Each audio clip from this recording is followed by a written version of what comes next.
चिड़िया की बच्ची। लेखक जैनेन्द्र कुमार। माधवदास ने अपनी संगमरमर की नई कोठी बनवाई है। उसके सामने बहुत सुहावना बगीचा भी लगवाया है। उनको कला से बहुत प्रेम है, धन की कमी नहीं है और कोई व्यसन छू नहीं लग गया है। सुंदर अभिरुचि के आदमी हैं। फूल पौधे, रकाबियों से हौजों में लगे फव्वारों में उछलता हुआ पानी उन्हें बहुत अच्छा लगता है। समय भी उनके पास काफ़ी है।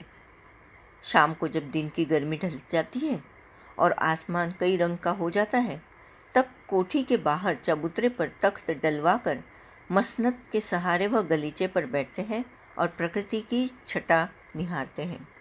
यहाँ एक बहुत धनी सेठ थे। उनका नाम था माधवदास।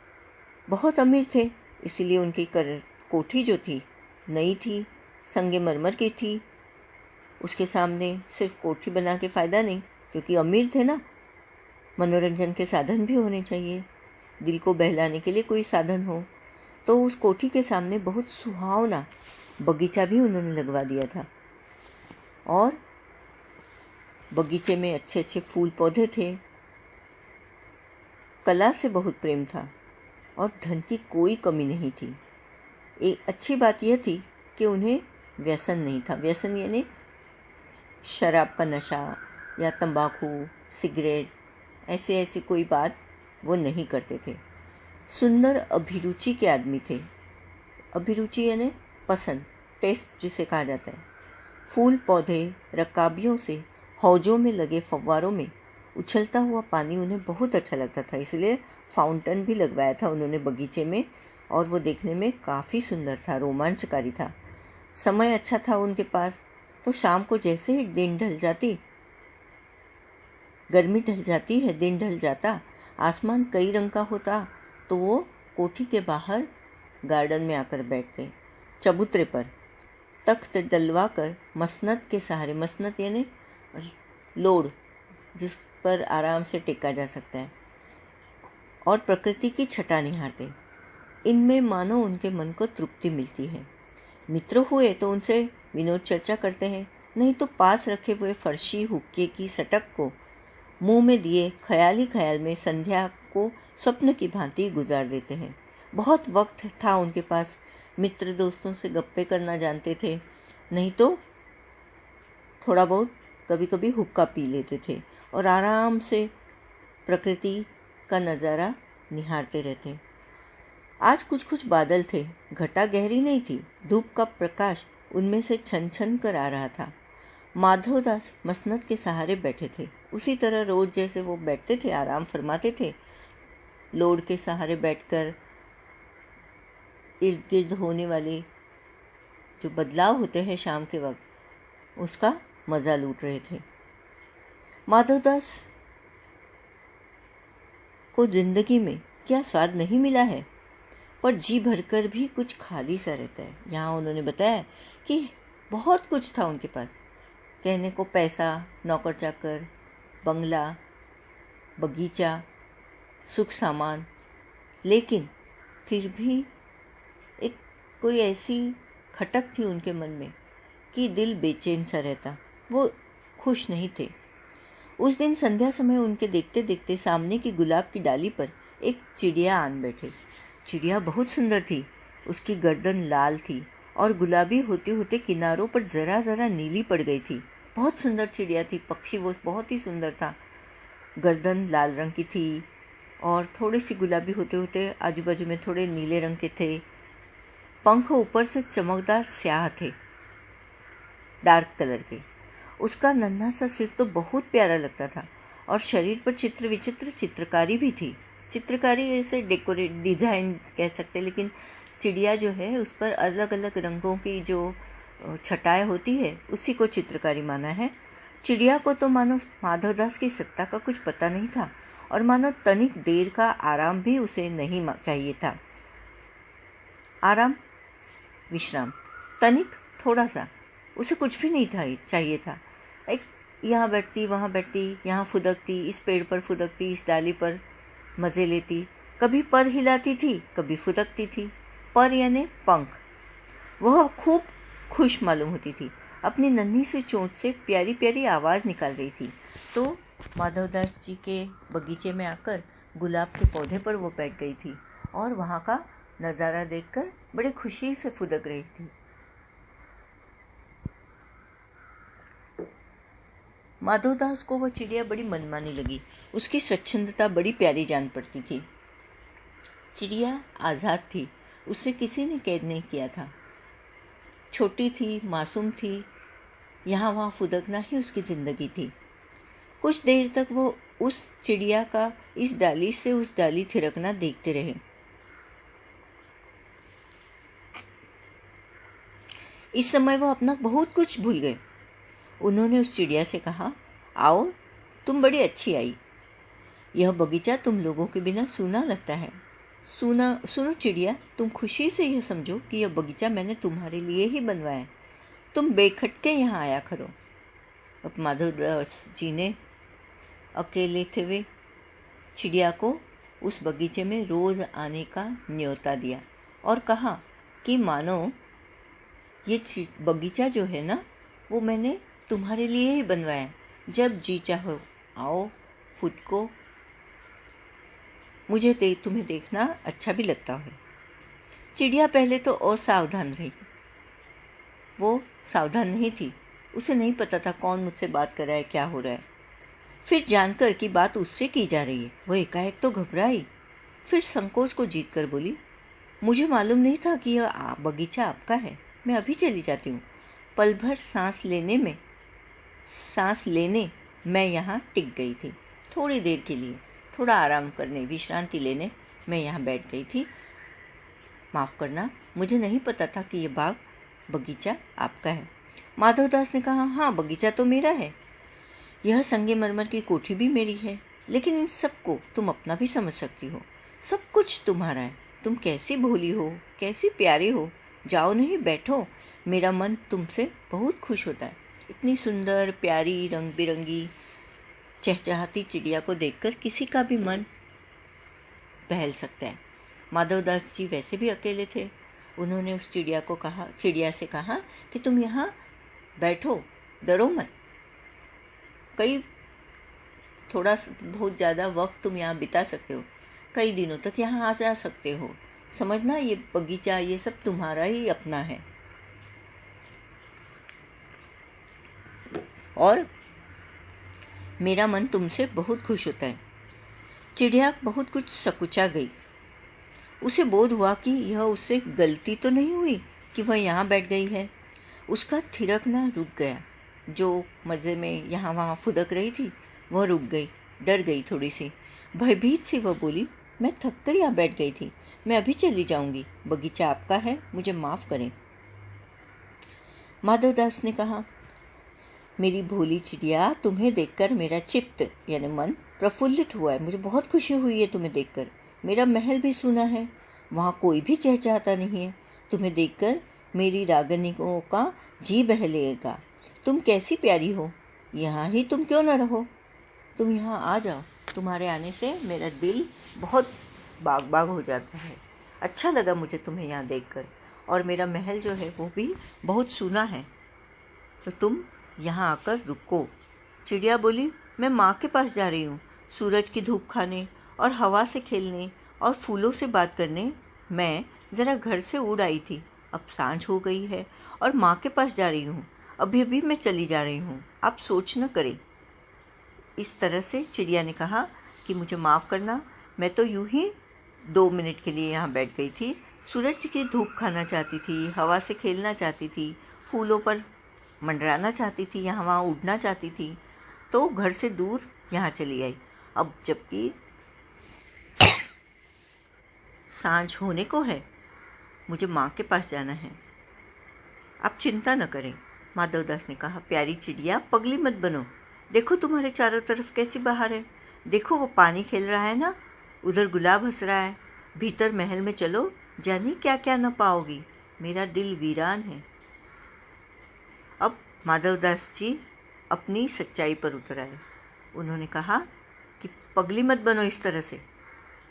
तुम देखो यहाँ कितने फूल पौधे कितनी सुंदरता बिखरी पड़ी है, फव्वारों में पानी है, गुलाब हंस रहे हैं। और तुम अगर महल में चलोगी तो तुम्हें क्या क्या नहीं मिलेगा। बहुत सारी चीज़ें, मनपसंद सारी चीज़ें, तुम्हारे मनपसंद सारी चीज़ें तुम वहाँ पाओगी। अब मेरा दिल वीरान है, कुछ भी नहीं है मेरे दिल में, मैं उदास रहता हूँ। वहाँ कब हंसी सुनने को मिलती है। मेरे पास बहुत सा सोना मोती है, सोने का एक बहुत सुंदर घर मैं तुम्हें बना दूंगा। इस तरह से थोड़े थोड़े प्रलोभन देकर माधवदास जी उसे मना रहे थे। चिड़िया को बोल रहे थे कि तुम यहीं पे रुक जाओ, तुम्हारे लिए मैं बहुत सारी चीज़ें बना दूंगा। मोतियों की झालर उसमें लटकेगी तो तुम्हारा जो घर है बहुत सुंदर होगा, सोने का होगा, उसमें मोतियों की झालर होगी। तुम मुझे खुश रखना, बस यही तुम्हारा काम है। और तुम्हें क्या चाहिए? माँ के पास बताओ क्या है। तुम माँ के पास जाकर करोगी क्या? वहाँ कुछ भी तो नहीं है, तुम यहाँ ही सुख से रहो मेरी भोली गुड़िया। चिड़िया इन बातों से बहुत डर गई। वह बोली, मैं भटक कर तनिक आराम के लिए इस डाली पर रुक गई थी, अब भूलकर भी ऐसी गलती न होगी। जब सेठ जी ने उसे अपने पिंजरे में, सोने के पिंजरे में रखने की बात कही तो वह डर गई। उसे नहीं रहना था इस वीराने में, उसे कोठी नहीं चाहिए थी। वह नहीं जानती थी सोना क्या है, चांदी क्या है, मोती क्या है। सुख सुविधा का सामान उसके लिए अलग था, सेठ जी के लिए अलग। माँ का प्यार उसके लिए सब कुछ था, स्वच्छंदता उसके जीवन का मूल्य था, और प्रकृति के सहारे खुशी खुशी जीवन बिताना ही उसका सच में जीवन था। मैं अभी यहाँ से उड़ी जा रही हूँ, तुम्हारी बातें मेरी समझ में नहीं आती है। मेरी माँ के घोंसले के बाहर बहुतेरी सुनहरी धूप बिखरी रहती है, मुझे और क्या करना है। 2 दाने माँ ला देती है और जब मैं पर खोलने बाहर जाती हूँ तो माँ मेरी बाट देखती रहती है। बाट देखना, राह देखना कि मेरी बेटी कब आएगी। मुझे तुम और कुछ मत समझो, मैं अपनी माँ की हूँ। इस तरह से चिड़िया ने उसे साफ साफ मना कर दिया। माधवदास ने कहा, भोली चिड़िया तुम कहाँ रहती हो? तुम मुझे नहीं जानती हो? चिड़िया, मैं माँ को जानती हूँ, भाई को जानती हूँ, सूरज को और उसकी धूप को जानती हूँ, घास पानी और फूलों को जानती हूँ। महामान्य, तुम कौन हो? मैं तुम्हें नहीं जानती। इस तरह चिड़िया ने कहा कि जो प्रकृति में ईश्वर द्वारा बनाए गए नैसर्गिक सुख सुविधाओं का साधन है, यानी धूप है, हवा है, मेरी माँ जो है सबसे महत्वपूर्ण, मेरा भाई है, मेरा छोटा सा घोंसला है तो क्या हुआ, उसके बाहर सूरज की धूप निखरती है, ये मुझे बहुत अच्छी लगती है। और तुम कौन हो मैं नहीं जानती, मुझे उससे कुछ लेना देना नहीं। माधवदास जी कहते हैं, तुम भोली हो चिड़िया, तुमने मुझे नहीं जाना, तब तुमने कुछ नहीं जाना। मैं ही तो हूँ सेठ माधवदास, मेरे पास क्या नहीं है, जो मांगो मैं वही दे सकता हूँ। अब चिड़िया को ये सब कुछ नहीं चाहिए। चिड़िया कहती है, पर मेरी तो छोटी सी जात है, आपके पास सब कुछ है, तब मुझे जाने दीजिए। माधवदास, चिड़िया तू निरी अनजान है, पक्की पूरी, मुझे खुश करोगी तो तुझे माला माल कर सकता हूँ। चिड़िया कहती है, तुम सेठ हो, मैं नहीं जानती सेठ क्या होता है। सेठ माधवदास थे, तो सेठ के पास इस हमारी दुनिया में जिसके पास बहुत पैसा हो, गाड़ी हो, बंगला हो, घर, नौकर चाकर, सुख सुविधाओं का साधन, बहुत सारा पैसा, वो सेठ कहलाता है। पर चिड़िया की दुनिया में उसे क्या पता सेठ किसे कहते हैं। तो वो कहती है कि मैं नहीं जानती सेठ क्या होता है, पर सेठ कोई बड़ी बात होगी। मैं अनसमझ ठहरी, अनसमझ ना समझ। माँ मुझे बहुत प्यार करती है, वह मेरी राह देखती होगी। मैं मालामाल होकर क्या कहूँगी, मैं नहीं जानती। मालामाल किसे कहते हैं, क्या मुझे वह तुम्हारा मालामाल होना चाहिए? तो जब सेठ ने उसे प्रलोभन दिए तो सेठ ने कहा था कि मेरे पास सब कुछ है जिससे तुम मालामाल हो जाओगी, पर इस शब्द का अर्थ ही चिड़िया को नहीं पता था। उसके लिए मालामाल होना कुछ भी मायने नहीं रखता था, माँ का प्यार उसके लिए सब कुछ था। सेठ, अरे चिड़िया तुझे बुद्धि नहीं है, तू सोना नहीं जानती? सोना यानी गोल्ड, उसी की जगत को तृष्णा है, प्यास। सब कोई चाहता है कि हमें सोना मिल जाए, गोल्ड मिल जाए। वह सोना मेरे पास ढेर का ढेर है, तेरा घर समूचा सोने का होगा। ऐसा पिंजरा बनवाऊंगा कि कहीं दुनिया में न होगा, ऐसा कि तू देखती रह जाए, तू उसके भीतर थिरक फुदक कर मुझे खुश करियो। इस तरह से अब माधवदास जी अपनी औकात पर आ गए। उनके वीरान दिल को सुकून चाहिए था, खुश करने के लिए कोई साधन चाहिए था। सोना चांदी, हीरे मोती, नौकर चाकर, बगीचा, कोठी, इनसे उनको मनोरंजन उनका नहीं हो रहा था। उन्हें ऐसी ही प्यारी, सुंदर, थिरकने वाली, फुदकने वाली, चिचियाने वाली चिड़िया चाहिए थी जो उनका मनोरंजन कर सके। तेरा भाग्य खुल जाएगा, तेरे पानी पीने की कटोरी भी सोने की होगी। चिड़िया: वह सोना क्या चीज़ होती है? सेठ: तू क्या जानेगी, तू चिड़िया जो है। सोने का मूल्य सीखने के लिए तुझे बहुत सीखना है। बस ये जान ले कि सेठ माधवदास तुझसे बात कर रहा है। जिससे मैं बात तक कर लेता हूँ उसकी किस्मत खुल जाती है। वो घमंडी भी है माधवदास। वो सोचता है कि चिड़िया से बात करने पर से चिड़िया का भाग्य खुल जाएगा, क्योंकि सेठ माधवदास नाम ही काफ़ी है। वह जिससे भी बात करता है, सिर्फ बात ही करता है, तो उसका भाग्य सामने वाले का खुल जाता है। तू अभी जग का हाल नहीं जानती। मेरी कोठियों पर कोठियाँ हैं, बगीचों पर बगीचे हैं, दास दासियों की संख्या नहीं है, पर तुझसे मेरा चित्त प्रसन्न हुआ है। ऐसा वरदान किसी को कब मिलता है? री चिड़िया, तो इस बात को समझती क्यों नहीं? बहुत कुछ होते हुए भी जो दिल से वीरान हो, उसे किसी भी चीज़ में संतोष नहीं होता। अब माधवदास जी चिड़िया को अपने जाल में पकड़कर पिंजरे में कैद करना चाहते हैं, इसीलिए उसे तरह तरह से बहकाते हैं, फुसला रहे हैं। सेठ, मैं नादान हूँ, मैं कुछ समझती नहीं, पर मुझे देर हो रही है। माँ मेरी बाट देखती होगी। सेठ: ठहर ठहर, इस अपने पास के फूल को तूने देखा? यह एक है, ऐसे अनगिनती फूल हैं, अनगिनती, जिसकी कोई गिनती ना हो सके। ऐसे अनगिनती फूल मेरे बगीचे में हैं। वे भांति भांति के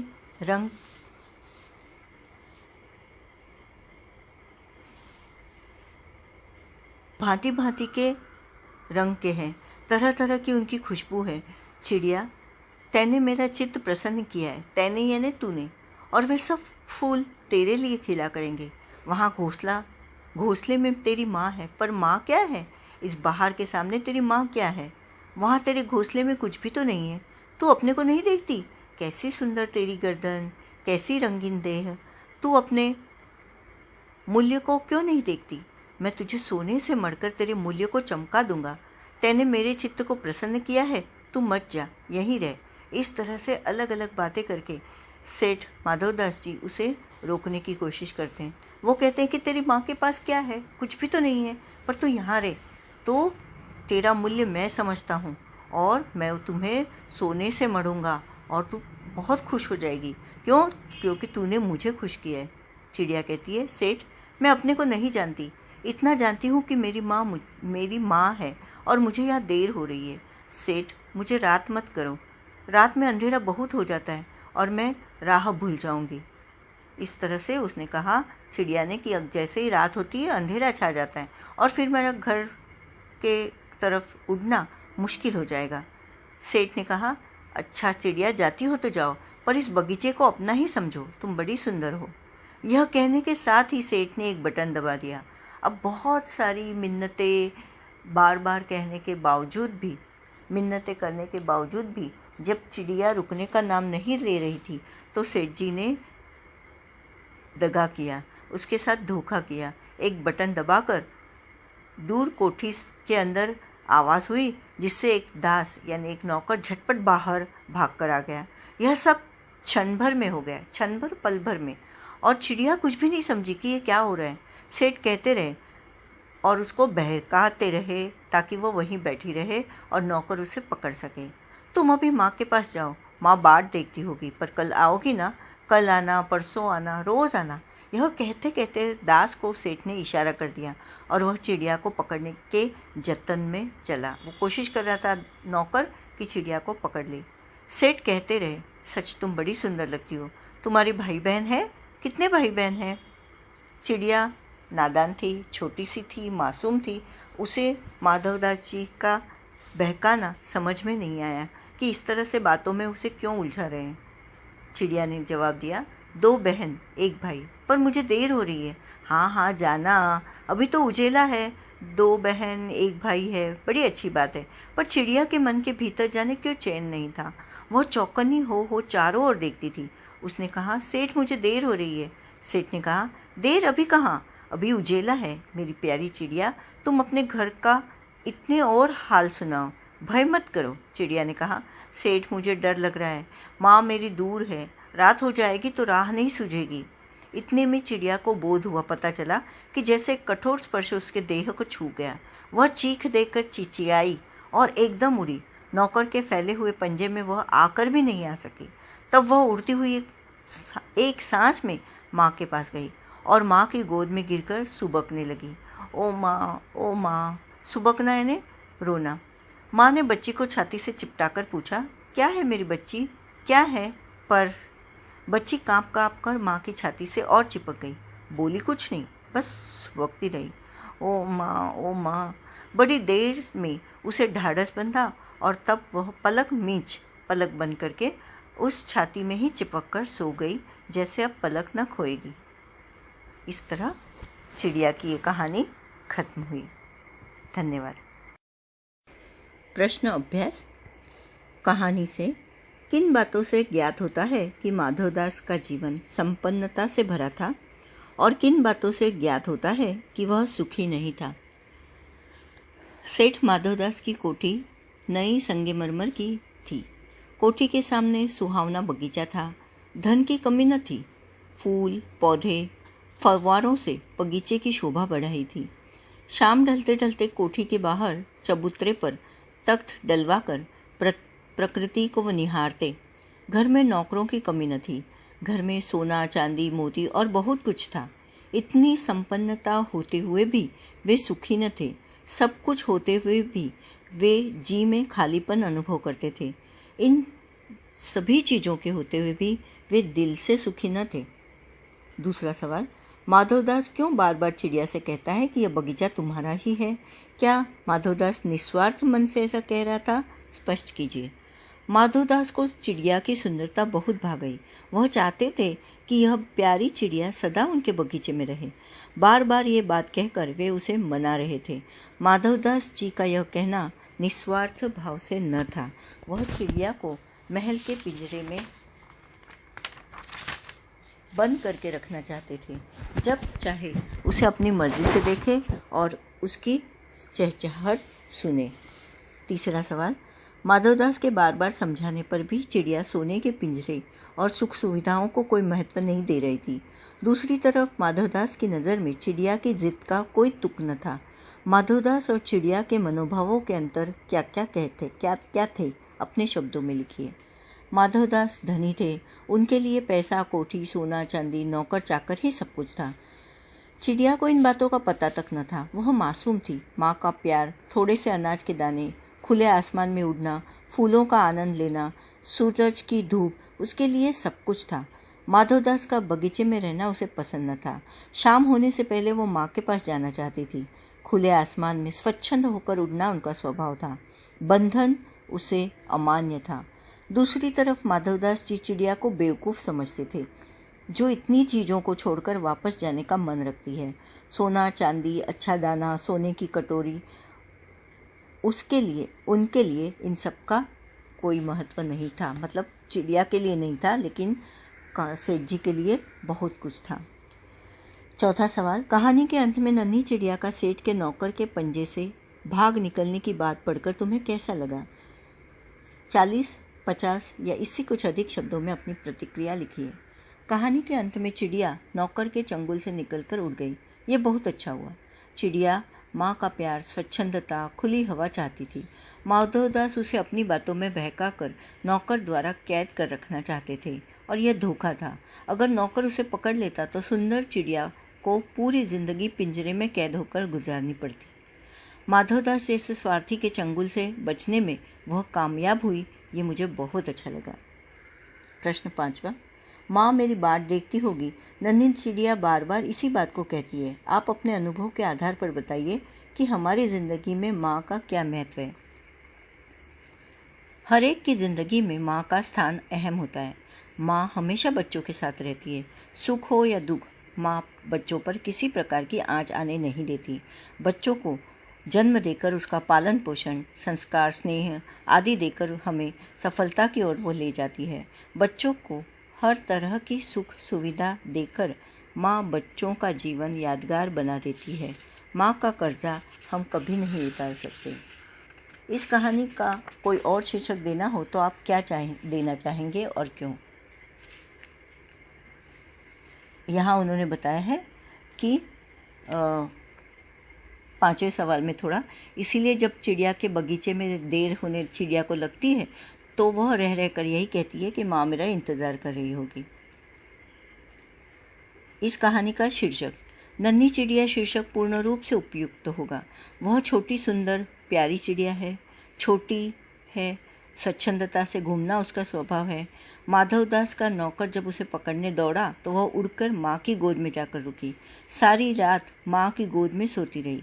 छोटे बच्चों की तरह वह डर गई और उसने माँ से लिपटकर ही सुरक्षित अनुभव किया। कहानी से आगे, इस कहानी में आपने देखा कि वह चिड़िया अपने घर से दूर आकर भी फिर अपने घोंसले तक पहुंच जाती है। मधुमक्खियों, चींटियों, ग्रह नक्षत्रों तथा प्रकृति की अन्य विभिन्न चीज़ों में हमें एक अनुशासनबद्धता देखने को मिलती है। इस तरह के स्वाभाविक अनुशासन का रूप आपको कहाँ कहाँ देखने को मिलता है? उदाहरण देकर बताइए।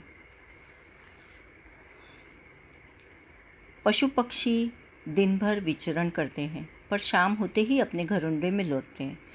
सूरज सुबह पूरब से निकलकर शाम को पश्चिम में अस्त होता है। चांद भी रात में निकलकर निश्चित समय बाद मतलब अमावस और पूनम का अनुभव देता है।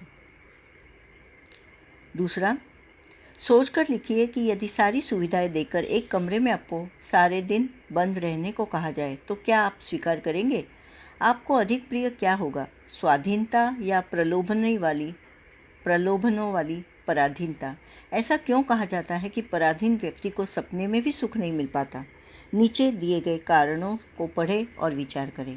पहला सवाल क है, क्योंकि किसी को पराधीन बनाने की इच्छा रखने वाला व्यक्ति स्वयं दुखी होता है, वह किसी को सुखी नहीं कर सकता। ख, क्योंकि पराधीन व्यक्ति सुख के सपने देखना ही नहीं चाहता। और ग, क्योंकि पराधीन व्यक्ति को सुख के सपने देखने का भी अवसर नहीं मिलता। तो जवाब होगा, सारी सुख सुविधाएं प्राप्त करके भी हम एक कमरे में बंद रहना स्वीकार न करेंगे। हमें स्वाधीनता सदा ही प्यारी होगी। पराधीन का मतलब है दूसरों के अधीन, पर अधीन अर्थात दूसरों की इच्छा से कार्य करना। अनुमान और कल्पना। आपने गौर किया होगा कि मनुष्य, पशु पक्षी इन तीनों में ही माँ और अपने बच्चों का पूरा ध्यान रखती है। प्रकृति की इस अद्भुत देन का अवलोकन कर अपने शब्दों में लिखिए। अनुमान और कल्पना में से है ये, माँ का वात्सल्य, प्रेम और ममत्व की भावना मनुष्य, जानवरों तथा पशु पक्षियों में भी पाई जाती है। माँ बच्चे को पीड़ा सहकर जन्म देती है। उसकी सुरक्षा, देखभाल, संगोपन, खान पान के लिए वह हमेशा जागृत रहती है। चाहे मनुष्य हो या प्राणी, अपनी संतान के लिए माँ किसी भी खतरे का सामना करने को तैयार रहती है। भाषा की बात। क, गुलाब की डाली पर एक चिड़िया आन बैठी। पाठ में पर शब्द के 3 प्रयोग हुए। ख, कभी पर हिलाती थी। ग, पर बच्ची कांप कर माँ की छाती से और चिपक गई। तीनों पर के प्रयोग 3 उद्देश्यों से हुए। इन वाक्यों का आधार लेकर आप भी पर का प्रयोग कर ऐसे 3 वाक्य बनाइए जिनमें अलग अलग उद्देश्यों के लिए पर के प्रयोग हुए हो। तो पहला पर है के ऊपर, डाल पर कोयल बैठी है। दूसरा पर का मतलब है लेकिन, मोहन ने बुलाया पर राम नहीं गया। तीसरे पर का मतलब है पंख, तितली के पर नाजुक होते हैं। पाठ में दूसरा सवाल, तैने, क्षण भर, खुश करियो 3 वाक्यांश ऐसे हैं जो खड़ी बोली हिंदी के वर्तमान रूप में तूने, क्षण भर, खुश करना लिखे बोले जाते हैं, लेकिन हिंदी के निकट की बोलियों में कहीं कहीं इनके प्रयोग होते हैं। इसी तरह के कुछ अन्य शब्दों की खोज कीजिए और वह शब्द है मने यानी मैंने, ले लियो ले लेना, दियो देना, खाना उसके ऊपर डॉट लिखा है खाना। धन्यवाद।